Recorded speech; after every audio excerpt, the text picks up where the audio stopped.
ಶಿರಸಿ ಗ್ರಾಮೀಣ ಬಿಜೆಪಿ ಘಟಕದ ಅಧ್ಯಕ್ಷೆ ಹಾಗೂ ಉತ್ತರ ಕನ್ನಡ ಜಿಲ್ಲಾ ಬಿಜೆಪಿಯ ಮಾಜಿ ಪ್ರಧಾನ ಕಾರ್ಯದರ್ಶಿ ಉಷಾ ಹೆಗಡೆಗೆ ಭ್ರಷ್ಟಾಚಾರದ ಪ್ರಕರಣದಲ್ಲಿ ಕಾರವಾರದ ಲೋಕಾಯುಕ್ತ ನ್ಯಾಯಾಲಯ 1 ವರ್ಷ ಸಜೆ ಹಾಗೂ 5,000 ರೂಪಾಯಿ ದಂಡವನ್ನು ವಿಧಿಸಿದೆ. ಶಿರಸಿ ಗ್ರಾಮೀಣ ಬಿಜೆಪಿ ಘಟಕದ ಅಧ್ಯಕ್ಷರಾಗಿರುವ ಹಾಗೂ ಉತ್ತರ ಕನ್ನಡ ಜಿಲ್ಲಾ ಬಿಜೆಪಿಯ ಮಾಜಿ ಪ್ರಧಾನ ಕಾರ್ಯದರ್ಶಿಯಾದ ಉಷಾ ಹೆಗಡೆಯವರಿಗೆ ಭ್ರಷ್ಟಾಚಾರದ ಪ್ರಕರಣದಲ್ಲಿ ಕಾರವಾರದ ಲೋಕಾಯುಕ್ತ ನ್ಯಾಯಾಲಯ 1 ವರ್ಷಗಳ ಕಠಿಣ ಸಜೆ ಹಾಗೂ 5,000 ರೂಪಾಯಿ ದಂಡ ವಿಧಿಸಿದೆ. ಪ್ರಕರಣದ ವಿಚಾರಣೆ ನಡೆಸಿದ ಪ್ರಧಾನ ಜಿಲ್ಲಾ ಮತ್ತು ಸತ್ರ ನ್ಯಾಯಾಧೀಶರಾದ ವಿಜಯಕುಮಾರ್ ಈ ತೀರ್ಪು ನೀಡಿದ್ದಾರೆ.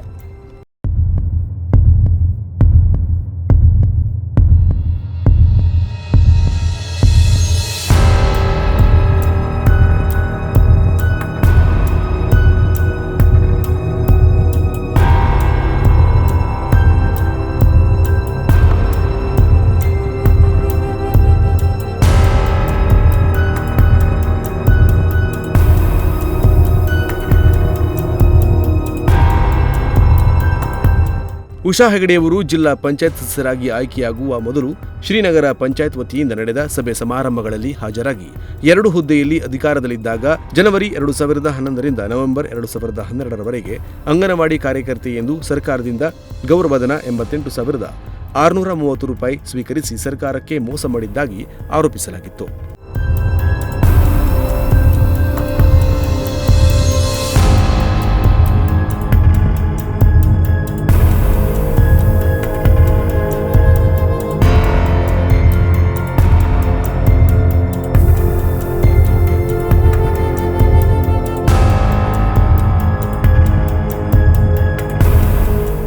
ಉಷಾ ಅವರು ಏಕಕಾಲದಲ್ಲಿ ಅಂಗನವಾಡಿ ಕಾರ್ಯಕರ್ತೆ ಮತ್ತು ಜಿಲ್ಲಾ ಪಂಚಾಯತ್ ಸದಸ್ಯೆಯಾಗಿ ಕಾರ್ಯನಿರ್ವಹಿಸಿ ಜಿಲ್ಲಾ ಪಂಚಾಯತ್ ಸದಸ್ಯತ್ವ ಹುದ್ದೆಯನ್ನು ಸರಿಯಾಗಿ ನಿಭಾಯಿಸದೆ ಹಾಗೂ ಅಂಗನವಾಡಿ ಕರ್ತವ್ಯದಲ್ಲಿಯೂ ಸರಿಯಾಗಿ ಹಾಜರಿಲ್ಲದೆ ಸುಳ್ಳು ದಾಖಲೆಗಳನ್ನು ಸೃಷ್ಟಿಸಿ ಹಾಜರಾತಿ ಪುಸ್ತಕದಲ್ಲಿ ಹಾಜರಿರುವುದಾಗಿ ಸುಳ್ಳು ಸಹಿ ಮಾಡಿದ್ದಾಗಿಯೂ ಮತ್ತು ಈ ಮೂಲಕ ಭಾರತೀಯ ದಂಡ ಸಂಹಿತೆ ಕಲಂ 468 ಮೇರೆಗೆ ದಂಡನೀಯವಾದ ಅಪರಾಧವನ್ನು ಎಸಗಿದ್ದಾರೆ ಎಂದು ಆರೋಪಿಸಲಾಗಿತ್ತು.